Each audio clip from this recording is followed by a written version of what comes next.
The city was louder than she had imagined. The constant hum of traffic, the occasional blaring of a horn, and the cacophony of voices speaking a language she barely understood surrounded her. Ms. Anna clutched her suitcase, a worn, brown leather piece passed down from her mother, and held her daughter Yen's small hand tightly. Yen, wide-eyed and curious, stared up at the towering buildings that seemed to stretch endlessly into the sky. "Is this our home now, Mama?" Yen asked in Vietnamese, her voice tinged with both excitement and trepidation. Anna knelt to Yen's level, brushing a stray hair out of her daughter's face. "Yes, my little sparrow," she said gently. "This is where we'll build our new life." She tried to sound confident, but the weight of uncertainty pressed heavily on her chest. They had arrived in America just 2 days ago, and already the reality of their situation was sinking in. The apartment they'd rented in a rundown part of town was cramped and cold. Anna had spent the last of her savings on the plane tickets, leaving her with barely enough to buy food for the week. As they navigated the bustling streets, Anna's thoughts churned. Back in Vietnam, she had been a schoolteacher, respected, steady, and proud. Here, she was a stranger, one of countless immigrants searching for a foothold in a country that seemed both indifferent and overwhelming. The smell of freshly baked bread wafted through the air, catching Anna's attention. She paused in front of a bakery with a wide glass window, watching the baker skillfully pull golden loaves from the oven. Customers lined up outside, chatting and laughing, their hands clutching paper bags filled with steaming bread. Anna's stomach growled. She hadn't eaten since breakfast, but more than hunger, a flicker of inspiration stirred within her. Back in Vietnam, her mother had taught her how to bake bread, soft, crusty banh mi that people in her village adored. It was simple, affordable, and comforting. A man bumped into her shoulder, jolting her back to reality. "Sorry," he muttered in English before hurrying away. Anna straightened and tightened her grip on Yen's hand. The flicker of inspiration grew into a small, determined flame. She didn't know exactly how she would do it, but she knew one thing: she had to try. As they walked on, Anna glanced down at Yen, who was humming a tune from home. The city might have been unfamiliar, the path forward uncertain, but Anna whispered to herself in Vietnamese, "From nothing, we can grow everything." And so, the first seed of her dream was planted. His small cart wasn't much, just a metal frame on wheels with a wooden top that Anna had scrubbed clean. It had taken weeks of penny pinching and scavenging to piece it together, but it was hers, and that was enough. Early in the morning, before the city fully woke, Anna would arrive at the corner near a bustling intersection and set up her humble stall. The first day was quiet. People passed her by without so much as a glance. She felt invisible, her calls of "banh mi," fresh, warm bread, swallowed by the noise of the city. But she didn't give up. She stood tall, her cart filled with loaves of bread she had baked in the tiny oven of her apartment. Each one was filled with carefully prepared pork, pickled vegetables, and fragrant herbs, just like her mother used to make. A young man in a suit approached cautiously. "What's this?" he asked, eyeing the food. Anna hesitated, her English halting and accented. "Bread. Vietnamese, very good." He raised an eyebrow but handed her $1. "Let's see if it's worth it." Anna watched anxiously as he took a bite. His eyes widened, and he gave a surprised nod. "This is really good." He turned back to the cart. "Give me another one for lunch later." Word spread slowly. Day by day, more people stopped to try her bread. An elderly woman with a warm smile became one of her regulars. "This reminds me of the bread I had when I traveled to Saigon years ago," she said, handing Anna an extra coin. Despite the growing interest, the days were hard. Long hours in the cold, exhaustion from baking through the night, and the weight of caring for Yen left Anna drained. But every dollar she earned brought her closer to her dream. At night, after Yen had fallen asleep, Anna would sit at the small kitchen table and count the day's earnings. Coins and crumpled bills were smoothed out and placed into a glass jar. It wasn't much yet, but it was growing. Her apartment smelled of flour and spices, a lingering reminder of the hours spent baking. The tiny space doubled as her kitchen, her workspace, and sometimes her storage for ingredients. She had to be resourceful, reusing jars and tins to hold everything she needed. On her way home each evening, Anna passed by an empty storefront with a "For Rent" sign in the window. The faded awning above hinted at a life it had once held, perhaps as a cafe or a shop. Anna paused in front of it every time, imagining her own bakery there, a warm, inviting space filled with the smell of freshly baked bread. Yen, sitting at the table with her homework, noticed her mother staring at the jar one night. "Mama, how much longer until you get your bakery?" Anna smiled, though the weight of her exhaustion showed in her eyes. "Soon, my little sparrow. Soon." Her daughter's encouragement gave her strength. When Yen hugged her and whispered, "I believe in you," Anna felt her resolve harden. It was a bright but chilly morning when Anna turned the key in the lock of her new bakery. The empty storefront that she had passed so many times was now hers. The space was small, with just enough room for a counter, a couple of tables, and a tiny kitchen in the back. But to Anna, it was perfect. She had spent weeks cleaning, painting, and decorating. The walls were painted a warm yellow, and small touches of Vietnamese culture, a bamboo plant in the corner, a woven basket for displaying bread, added character to the space.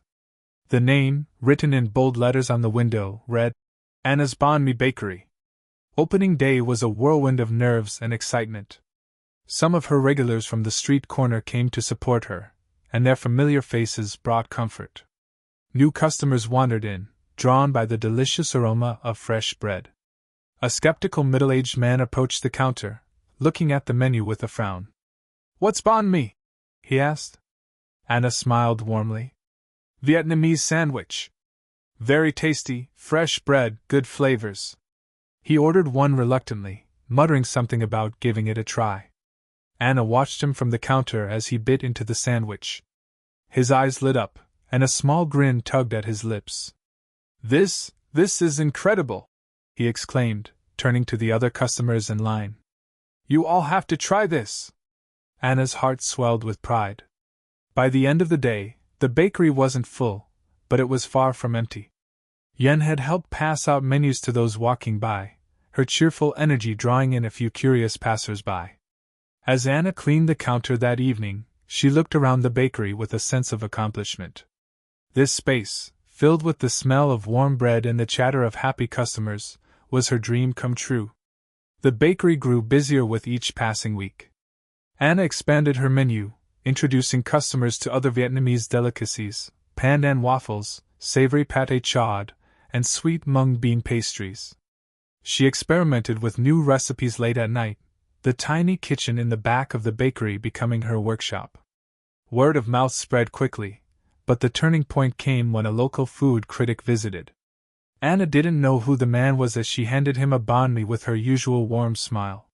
He returned the next day, ordering 2 more sandwiches and a cup of her homemade Vietnamese iced coffee. A week later, the review appeared in the local paper. "Anna's Banh Mi Bakery is a hidden gem," it read. "Each bite is a celebration of flavor and culture, and Anna herself radiates the kind of warmth that makes you feel at home." The day the article was published, the bakery was packed. Customers formed a line that stretched out the door and down the sidewalk. Anna worked tirelessly, with Yen helping to ring up orders and refill supplies. Challenges arose as demand increased. Anna struggled to source fresh, authentic ingredients and often worked well past midnight to prepare enough bread for the next day. Exhaustion took its toll, but every time she saw a satisfied customer or heard a kind word, her energy was renewed. One evening, as she and Yen sat together at a table after closing, Yen said, "Mama, you're famous now." Anna laughed, brushing a bit of flour from her cheek. "Not famous, just busy," she replied. But the pride in her voice was undeniable. The fire started in the early morning, long before the bakery opened. Anna had been kneading dough in the kitchen when she smelled smoke. A faulty oven wire had sparked, and within moments, flames were licking at the walls. Anna acted quickly, calling the fire department and rushing to safety with Yen. By the time the fire was extinguished, much of the kitchen was destroyed, and the dining area was covered in soot. The bakery, her dream, was unrecognizable. As Anna stood outside, staring at the charred remains. Tears streamed down her face. Yen hugged her tightly, whispering, "It'll be okay, Mama. We'll fix it." The next few days were the hardest of Anna's life. Insurance would only cover part of the damages, and the repairs seemed overwhelming. She considered giving up, the weight of the setback pressing heavily on her shoulders. But then something extraordinary happened. Loyal customers began stopping by to offer their help. A regular customer organized a fundraiser, while others donated money, equipment, and even their time to help with the cleanup. One morning, the elderly woman who had supported Anna from her street vendor days handed her an envelope. "This is for you," she said. Inside was a check and a note. "For the woman who never gave up on her dreams. Don't give up now." Anna clutched the note tightly, her resolve reignited. With the help of her community, Anna began rebuilding. Friends and customers worked alongside her to scrub the walls, paint, and set up new equipment. It was exhausting work, but the outpouring of kindness filled Anna with gratitude. When the bakery finally reopened, it was better than ever. The space was larger, with new tables, brighter lighting, and an expanded kitchen that allowed Anna to bake more efficiently. She added new items to the menu, including a special sandwich she called the Phoenix, in honor of her bakery's rebirth. On reopening day, the line stretched farther than it ever had. Customers clapped and cheered as Anna cut the red ribbon at the door, tears of joy glistening in her eyes. She handed out free samples to thank everyone who had supported her through the crisis. As the day went on, Anna noticed a young woman standing quietly at the counter, staring at the menu. The woman explained that she was a fellow immigrant, newly arrived and struggling to find her way. "How did you do it?" she asked. Anna smiled and took the woman's hand. "With hard work, love, and the kindness of others," she said. That evening, after the bakery had closed, Anna stood in the kitchen, kneading dough. The scent of bread filled the air, mingling with the laughter of Yen, who was practicing a traditional Vietnamese dance in the dining area. The bakery was more than just a business now. It was a place of hope, resilience, and community. Anna's dream had grown far beyond what she had ever imagined. Anna's bakery became more than a place to buy bread, it was a cornerstone of the community. Locals brought their families to taste her banh mi, travelers from out of town stopped by after hearing about it online, and loyal regulars came daily, not just for the food but for the warmth Anna brought to every interaction. The bakery buzzed with life.